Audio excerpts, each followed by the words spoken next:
sampai bertahun-tahun istilahnya ya. Ya husnuzonannya ya, udah nih orang emang lagi sibuk aja gitu kan. Ternyata tapi kemudian hari memang beneran sibuk ternyata gitu.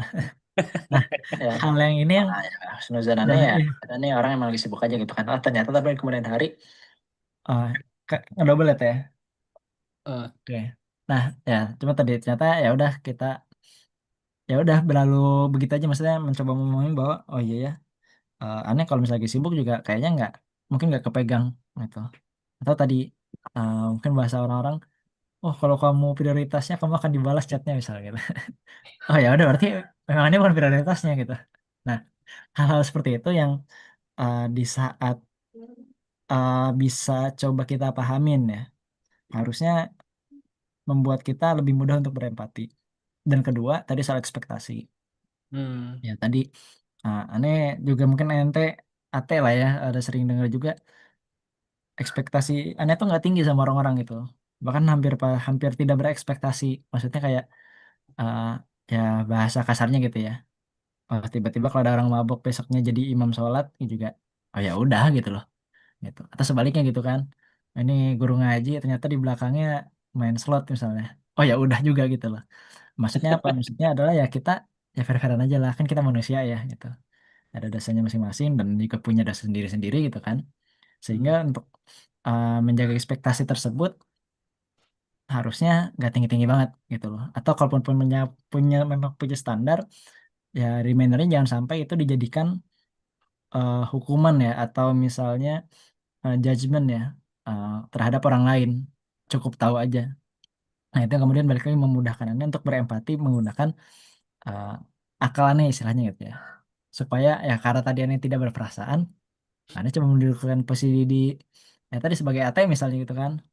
Bayangin aja masa iya sih udah ngontak Anda dari jauh hari itu kan, terus di hari H Anda cancel. Ya berarti kan aneh kalau pernah cancel ternyata kalau bisa ya mungkin H-1 misalnya gitu kan, biar ada waktu buat ngegeser-geser jadwal gitu loh. Nah hmm. itu kan sebenarnya ya buatan yang merasa tidak berperasaan ya, itu kan harusnya sesuatu hal yang dasar gitu loh gitu, Wow, ya kan.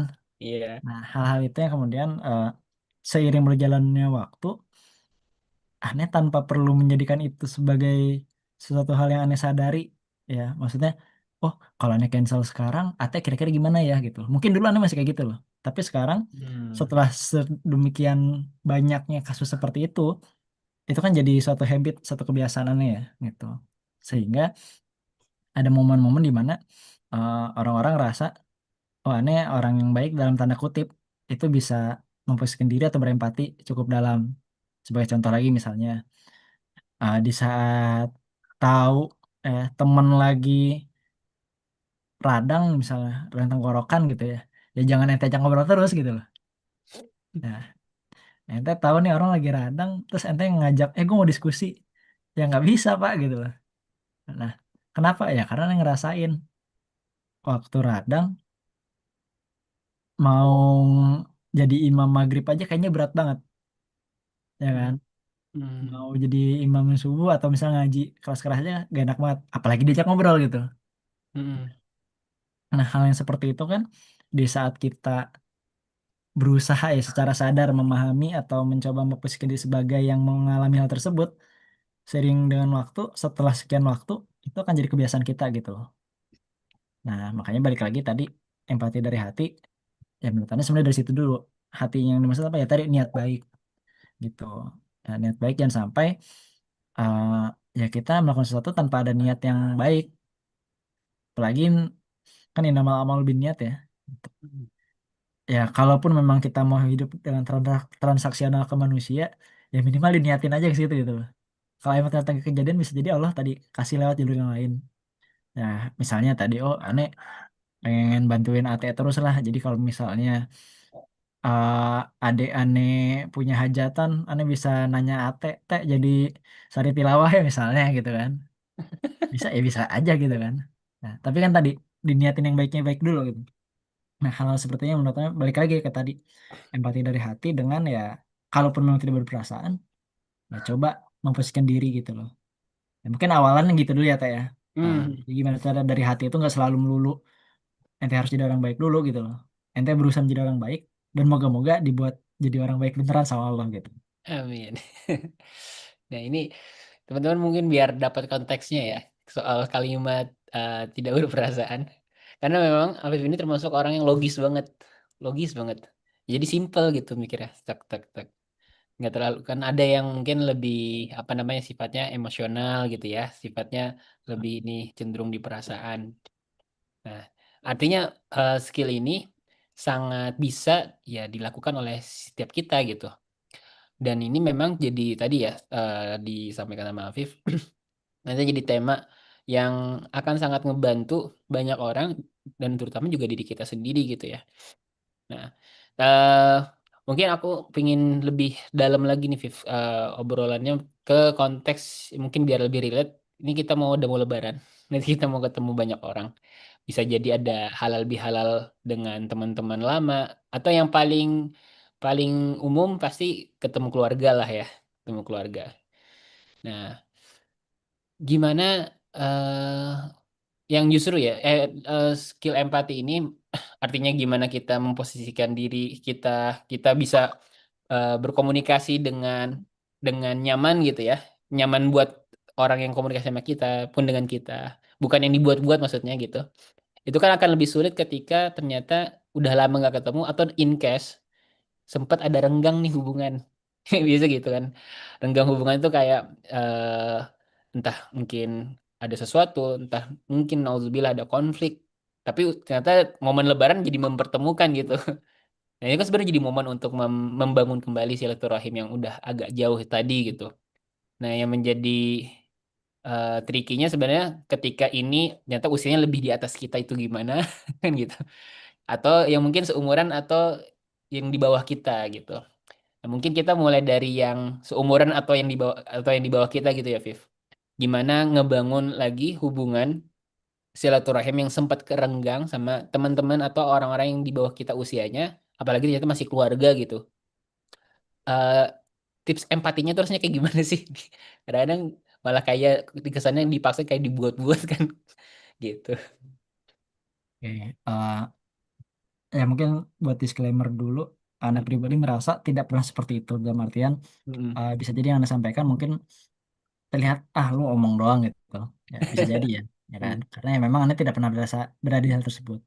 Tapi yang Anda pahamin adalah Anda selalu mengapresiasi orang yang minta maaf ya atas kesalahannya gitu. Jadi ya tinggal dibalik aja gitu loh. Kalau emang kita tahu atau kita merasa salah, ya udah gak usah gengsi untuk kemudian minta maaf gitu loh.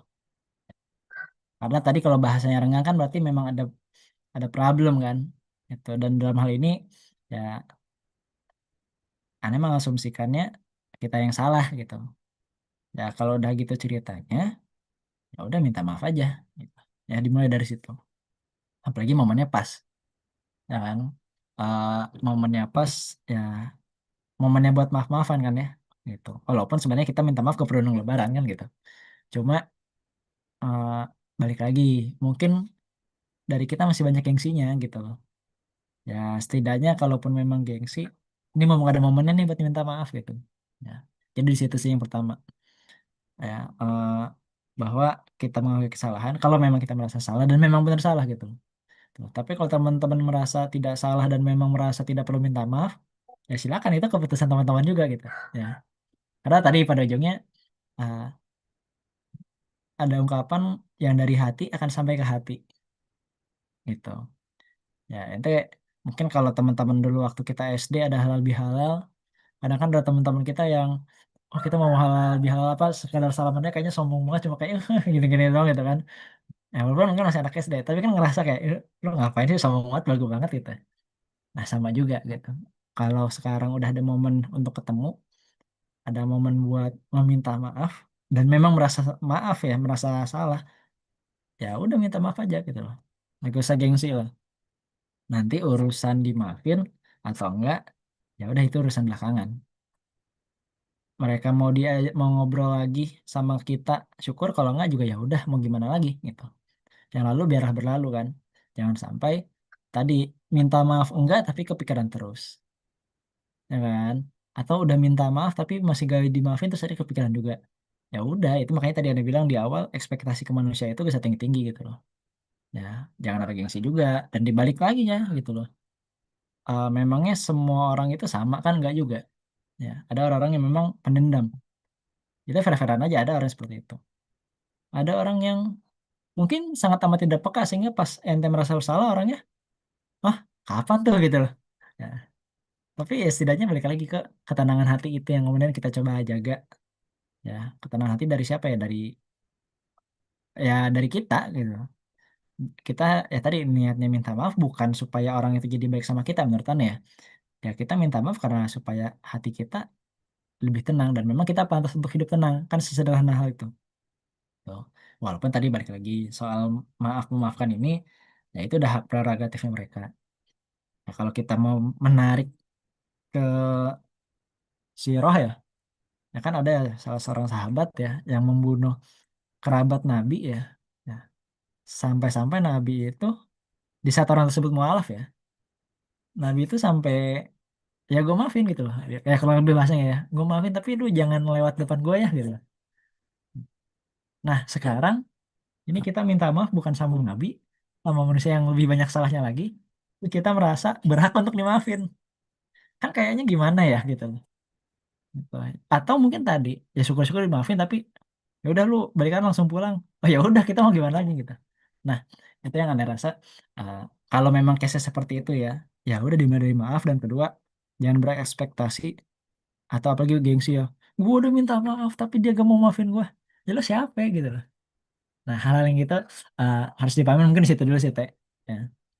Ya kalau memang ada salah merasa salah ya udah kita minta maaf dulu terus yang kedua ya kalau udah tahu kita pernah salah ya janganlah jadi orang yang nyebelin itu ya walaupun mungkin ya oke lah kadang kita juga salah salah ucap ya ada bercanda-bercanda yang mungkin kurang kena itu tapi kan ada hal-hal yang kalau kita ucapin semua orang pasti sebel ya, ya kalau misal biasa yang mungkin sering berseliweran ya tadi ditanya progres hidup dengan cara membandingkan misalnya gitu kan.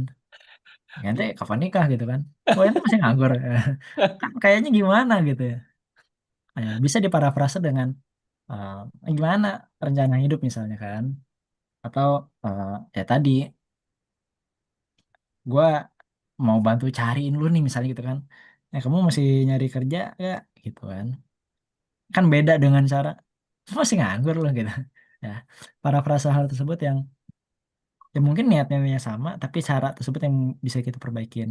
Nah bisa kita perbaikin dengan mana ya tadi balik lagi ke niat di awal gitu kan gimana cara kita coba berempati sama orang dan empati selalu dimulai dari hati gitu kan tuh kalau biasanya asbun nyablak gitu kan ya mbok minta maaf lagi aja gitu loh eh iya juga ya baru kepikiran misalnya ya udah langsung minta maaf gitu walaupun mungkin kitanya udah gak ketemu orang itu lagi udah pulang ya kan ya tadi gua kemarin malah nyeletuk lu masih nganggur ya misalkan atau ah, lu jomblonya lama banget ya nah, hal kayak gitu ya udah jangan gengsian lah gitu mungkin gitu dulu ya kali ya Teh, ya. Iya, iya.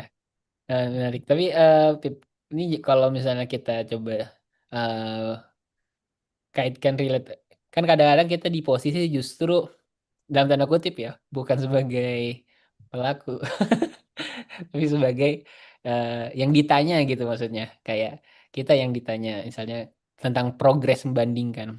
Nah itu apakah juga akan berguna tuh skill empati di posisi kayak gitu? Kita yang sebagai yang ditanya dan membanding. Menurut ente, kalaupun sangat berguna itu dalam seperti apa aplikasinya gitu? Oke kalau dari aneh yang kayak gitu lebih ke arah eh, respon balik kita sih gitu loh Iya betul, respon balik kita itu. ya Itu kan gimana tuh?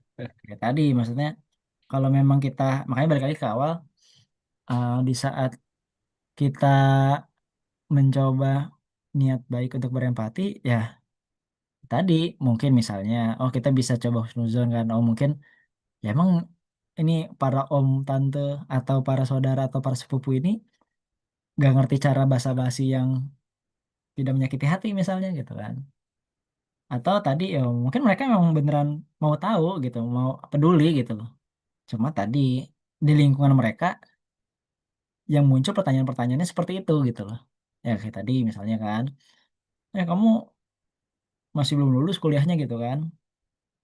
Oh yang lain udah pada lulus gitu kan. Bisa jadi mungkin kalau kita melihat itu sekedar selek dalam artian ya tadi misalnya apa ya? Kita kan selalu punya pilihan ya. Nah, ya kita bisa memilih itu sebagai suatu bentuk kepedulian untuk kemudian kita beri pemakluman bahwa ya sebenarnya niatnya baik gitu loh. Itu peduli gitu, masih masih mau nanya lu kenapa nggak lulus lulus sih gitu. Ada yang bisa dibantu atau gimana misalnya. Atau tadi ngajak ribut nih orang gitu kan. Nggak tahu aja gue lagi susah hidup misalnya. Ya kan? Kan beda itu walaupun pertanyaannya sama, tapi respon yang bisa kita pilih itu beda. Beda. Nah, empati itu bisa seperti itu gitu loh. Nggak melulu kita yang memulai gitu, tapi kita merespon pun bisa dengan empati. Terus kedua, ya balik lagi kalau tanya sejauh ini yang merasa terbantu adalah ya karena Anda tidak berekspektasi lebih sama orang sih, misalnya gitu loh. Sehingga eh, lebih mudah untuk Anda menganggap, oh ya udah mungkin niat baik gitu. Kan beda ya kalau kita ada ekspektasi sama tadi misalnya tante kita misalnya, dia kan punya anak yang kuliah juga nggak tahu apa kuliah itu susah misalnya. Dan beda dengan oh mungkin tadi ini anaknya hidupnya lempeng-lempeng aja karena dibantuin kali gitu kan. Coba tanya aja, iya nih tuh lagi susah nih, punya kenalan nggak ini misalnya. Nah hal seperti uh, itu bisa loh gitu loh. Empati itu nggak melulu kita yang ngasih gitu loh. Di saat kita diberi sesuatu sama orang kita juga bisa berempati. Atau kayak tadi yang lain apa ya? Ya uh, bukber deh misalnya sekarang ya. Ya bukber terus ngelihat orang pada pakai baju kantor segala macam. Ya kalau lu mikirnya nih orang mau pamer, ya lu gak bakal tenang hidupnya gitu. Tapi kalau kita mikirnya adalah, oh iya ya, nih orang habis kerja, tapi masih menyempatkan buat bukber sama kita, buat silaturahim sama kita. Kan beda ya gitu loh. Ya, lagian Baik. hidup tuh ngapain gitu amat sih? Kayaknya semua orang salah. Padahal bisa jadi kalau semua orang salah, jadinya kita yang salah sendiri gitu loh. Yang lainnya mau benar gitu kan. Gitu. Bener. Gitu. Masya Allah. Iya, iya, iya. Masya Allah. Jadi, wow. Memang akhirnya sebenarnya empati itu lebih kepada pilihan apa yang kita pikirkan ya, Viv ya. Iya, Bisa. benar dari situ sih. Mm-mm. Kita bisa misalnya memposisikan diri itu kan. Mm-mm. Iya, iya, iya. Wow, ternyata ya teman-teman. Dan ya karena tadi konteksnya Viv memang kita nanti akan ketemu banyak orang dan justru kita ngerasa orang itu nggak empati. Tapi sebenarnya tadi ya kalau di kulik dalam memang ternyata empati bukan hanya sekedar kita memberi tapi juga menerima gitu ya, menyikapi respon-respon tadi. Wow. Nah, teman-teman, nggak kerasa nih udah menjelang 30 menitan. Mungkin terakhir Viv sebagai closing statement terkait tema empati ini. eh, Kalau misalnya ente ingin menasihati diri ente yang kurang empati, ente bakal ngomong apa, Viv? Eh, kalau dari aneh, coba lebih sabar dan memberikan ruang untuk orang lain sih. Ya, karena dalam dalam hal bermuamalah atau interaksi sama manusia itu ya banyak banyak salah pahamnya gitu loh. Ya, jadi ke depannya ya mungkin khususnya buat anda pribadi juga ya. Jangan sampai ketidaksabaran dan ketidakmauan untuk memberikan ruang eh, pengampunan kali istilahnya ya atau ruang pemakluman itu bikin segala hal jadi rumit ya, kayak tadi kan nggak lucu ya kita putus silaturahim gara-gara lagi mumet skripsian ditanya ente belum lulus gitu ya padahal bisa jadi itu bentuk kepedulian. Tuh. Ya mungkin gitu sih teh komentarnya tuh. Alhamdulillah, Masya Allah. Kasih banyak, Viv. Waktunya udah mau bincang sama kita pagi hari ini. Dan Alhamdulillah, teman-teman. Semoga ini bisa jadi ilmu manfaat buat kita dan kita doakan. Semoga Allah selalu berkahi ilmu dan amal Afif di setiap aktivitas beliau. Eh, dan jangan lupa teman-teman, kami ngajak untuk besok ya. Besok ini bincang Quran terakhir. Insya Allah kegiatannya adalah khataman Quran. Boleh juga nih Viv kalau mau ikutan. Jadi eh, kita kan ada rutinan tadarus juga. Nah insya Allah khatamannya pagi besok. Jadi buat teman-teman yang juga mau ikutan doa bareng, doa khatimul Quran yang insya Allah nanti juga akan dilanjut sharing sama sama Zaka kenal Viv. Ya Zaka 54 insya Allah dia akan sharing tentang eh, cerita beliau ketika beliau ketemu sama banyak masyayikh ya, karena beliau alhamdulillah eh, belajar Quran sampai sanad, tapi uniknya belajarnya pas udah kampus, Viv, di IPB. Nah, sehingga ketemu sama Syekh Shen dan nanti beliau akan cerita juga. Buat teman-teman yang juga ingin dapat berkah dari doa khatmil Quran, insya Allah besok ada momennya dan juga bisa sambil bincang kita ngebahas tentang gimana sih adab Quran para syekh-syekh, ya ulama-ulama hari inilah. Dan ini yang Masya Allah dari sisi Al-Qurannya. Barakallahu fikum, terima kasih teman-teman semua atas kebersamaannya. Makasih juga Afif yang udah membersamai.